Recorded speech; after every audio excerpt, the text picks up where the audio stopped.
dan die kruis toe Jesus daar hang, geslaan en gemartel vir my en vir jou. Geskiedkundige skrywers skryf dat jy kon werklik sy longe deur sy ribbekas sien. Jy kon sien hoe hy asemhaal, terwyl hy daar hang aan die kruis, geslaan vir ons sondes, geslaan vir ons oortredinge, gemartel vir ons ongeregtigheid.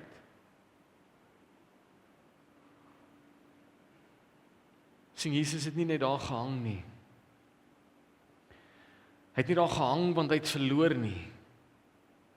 Hy het nie daar gehang want hulle het hom uiteindelik gevang nie. Hy het daar gehang want hy het gekies. Hy het nie sy eie sonde gedra nie. Hy het ons sonde gedra. Maar vanaand wil ek met julle gesels oor wat weerskante van die kruis gebeur het.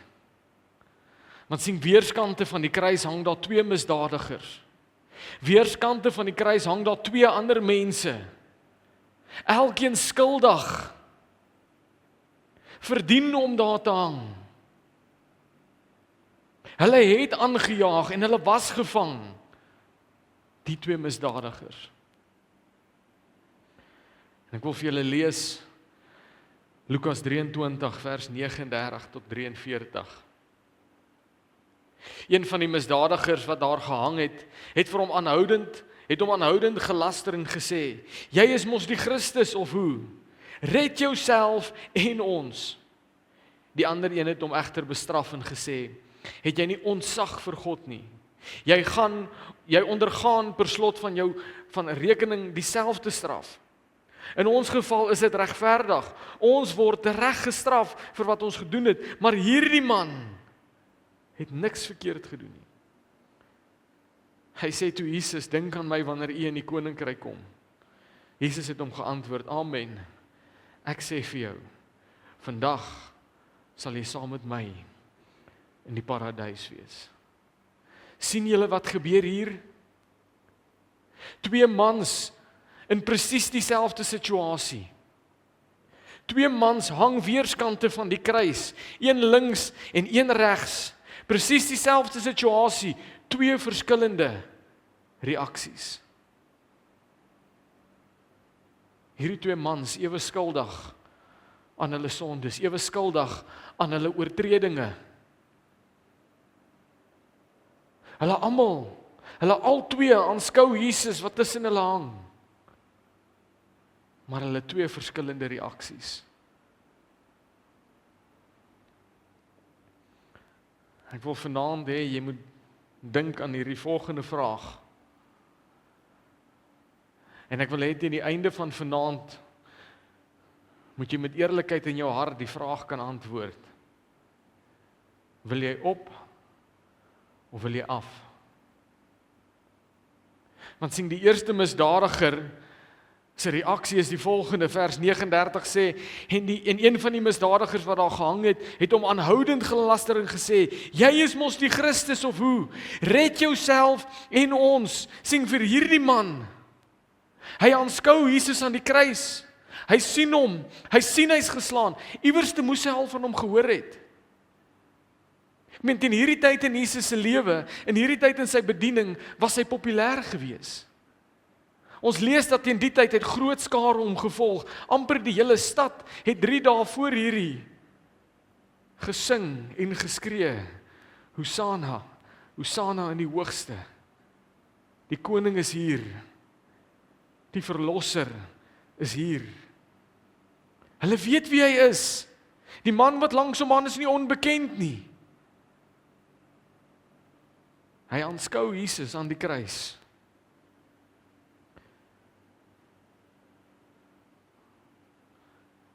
Maar hy sien nie die offer nie. Sien, al wat hy sien, is 'n moontlike manier om van die kruis af te kom. Al wat hy sien, is as ek dalk hierdie man genoeg oortuig, dan gaan hy homself van die kruis afhaal, en my ook van die kruis afhaal. Dalk doen hy iets, wat die wagte so omkrap, dat ek ook van die kruis kan afkom.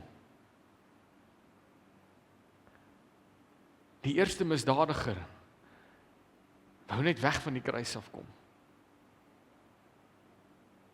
Hy wou net hardloop.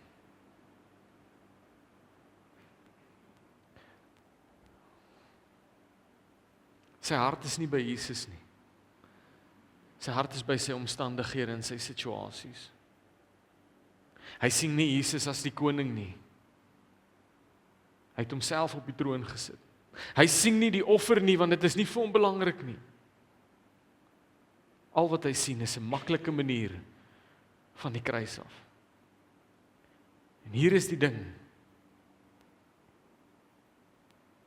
Hy soek redding. Elkeen van ons soek redding. Ons wil gered word uit ons omstandighede uit. Ons wil hê dit moet met ons beter gaan. Hierdie man, die eerste misdadiger, soek ook redding. Maar hy soek nie 'n verlosser nie. Hy soek redding. Maar hy wil nie vrygemaak word nie. Hy soek redding, maar hy wil nie oorgee nie. Dis dieselfde kruis. Dis dieselfde Jesus. Maar jou reaksie bepaal jou ewigheid. Sien, en dan sien ons die tweede misdadiger, vers 40. Die ander een het hom egter bestraf en gesê, het jy nie ontzag vir God nie? Jy ondergaan per slot van rekening dieselfde straf. In ons geval is dit regverdig, ons word tereg bestraf vir wat ons gedoen het, maar hierdie man, hierdie Jesus wat hieraan niks verkeerd gedoen nie. Hy sê toe Jesus, dink aan my wanneer u in die koninkryk kom. Jesus het hom geantwoord, amen. Ek sê vir jou vandag, jy sal saam met my in die paradys wees. Sien, hy aanskou ook Jesus aan die kruis. Hy het dalk ook iewers te gehoor van hierdie man. Ons weet Jesus het populêr geword. Hy het ook iewers te gehoor van hierdie man wat blindes se oë oopmaak, wat siekes gesond maak, wat melaatses genees. Hy het ook iewers te gehoor van Jesus. Dalk het hy hom ook iewers te gesien. Hy hang aan die ander kant van Jesus en hy aanskou hom aan die kruis. En hy sien die offer raak. Hy soek nie 'n manier van die kruis af nie. Hy soek 'n manier saam Jesus op hemel toe.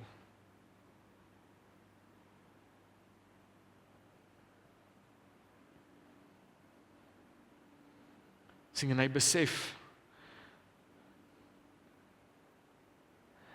dat hierdie Jesus van wie hy nou al gehoor het gepraat van 'n koninkryk. En hy besef die enigste manier hoe hy toegang kan kry tot hierdie koninkryk waarvan hierdie Jesus gepraat het, is deur hom wat nou aan die kruis hang. En die ding wat ek wil hê julle moet besef vanaand, is dit gaan nie oor wat hierdie man gesê het nie.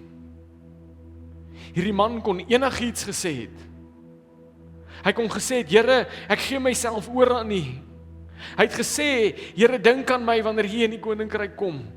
Hy kon gesê het, Here, red my met 'n opregte hart. Dit gaan nie oor wat hy gesê het nie. Die Here het sy hart gesien en gesien wat hy geglo het. En dis hoekom daar vir hom redding was. Hy het niks gehad om te offer nie. Hy kon nie daar aan die kruis hang en sê, Here, ek het 'n paar silwermuntstukkie in my sak wat ek vir U sal gee, red my net asseblief nie. Hy het nie die geleentheid gehad om te sê dat wanneer ek hier afkom, gaan ek my lewe verander. Wanneer ek hier afkom, dan gaan ek die regte ding begin doen. Here, van volgende week af gaan ek reg begin leef nie. Hy het nie daai geleentheid gehad nie. Hy het enkele minute oor gehad om te leef. Hy het nie kans gehad om sy lewe reg te maak nie. Maar wat hy geglo het, hy word uit genade alleen gered. Sien, hy bring niks.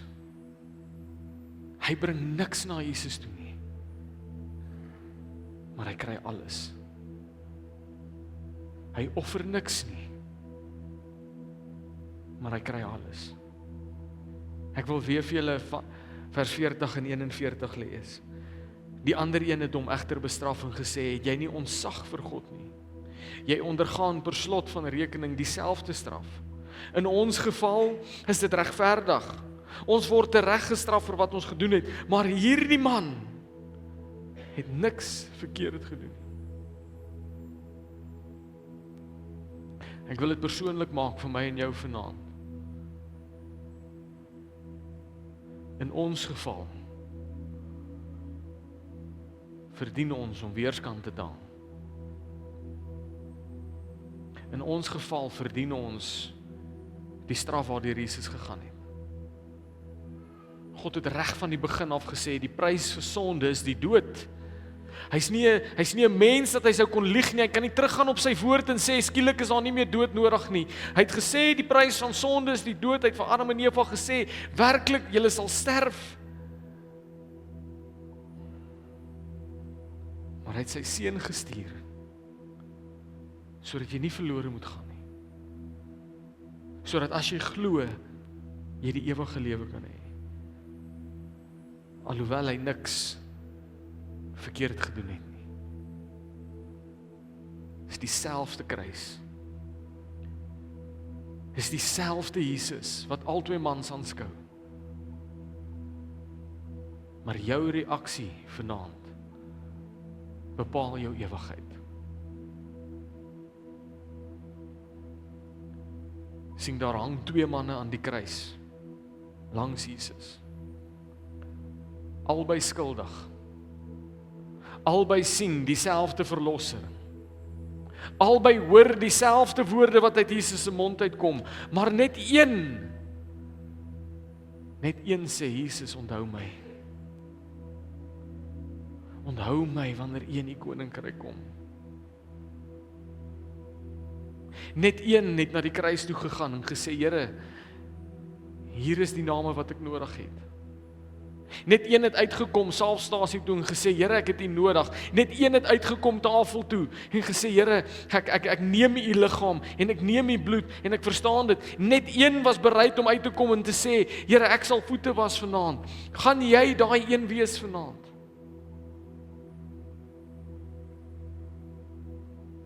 Ek kan hier staan en praat vanaand tot ek omkap en blou om die kiewe raak.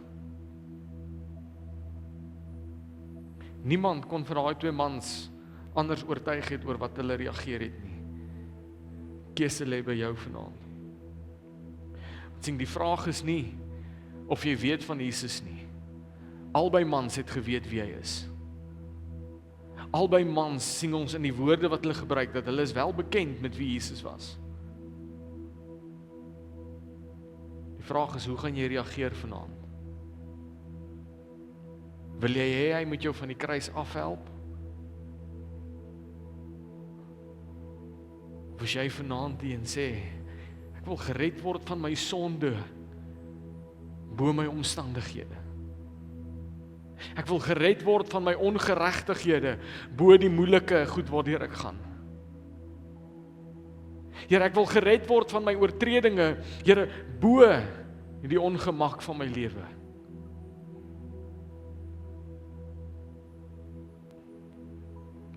Want een eenvoudige reaksie